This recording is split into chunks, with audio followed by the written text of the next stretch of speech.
নবী ব্যথায় ব্যথিত হইয়া মাথা চক্কর খাইয়া উহুদের জমিনে পড়ে গেলে তারপরেও নবীজিকে মারতে ছিল দুনিয়া থেকে বিদায় করে দেওয়ার জন্য। এমনি সময় হযরতে জিবরাইল এইভাবে দুইটা হাত বাড়াইয়া আমার আপনার নবীকে কোলে উঠাইছে, তাদের সামনে থেকে টান দিয়ে সরাইয়া নিয়ে আসছে।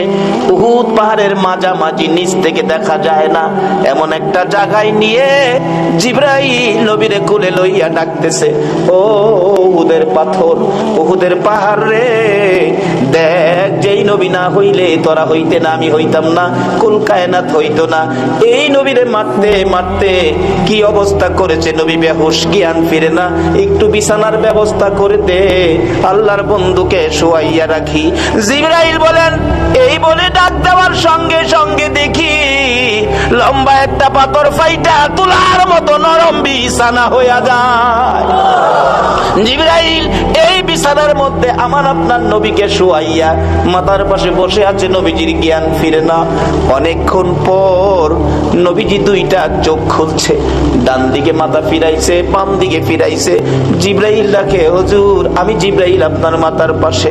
আমার নবী কান্দে, জিবরাইল আমার সাহাবীরা কই রে, আমার অবস্থা রে, আমার সাহাবীরা কই, আমার মন মানে না।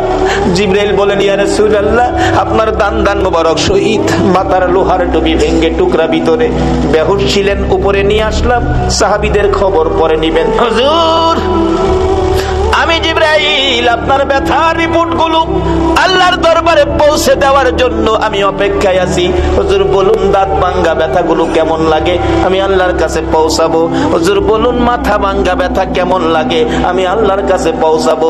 আমার নবী কান্দে, জিবরাইল দাঁত ভাঙ্গা ব্যথা কেমন জিগাইলি, মাথা ভাঙ্গা ব্যথা কেমন জিগাইলি, আমার গুনাহগার উম্মতের ব্যথা কেমন রে জিগাইলি না।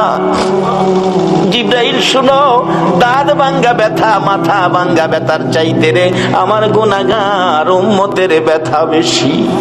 যেই নবী এত ব্যথায় ব্যথিত হওয়ার পরেও নিজের ব্যথা গোপন করে উম্মতের ব্যথা প্রকাশ করে, বলুন এই নবীর কথাগুলো মানা আমাদের দরকার আছে কিনা?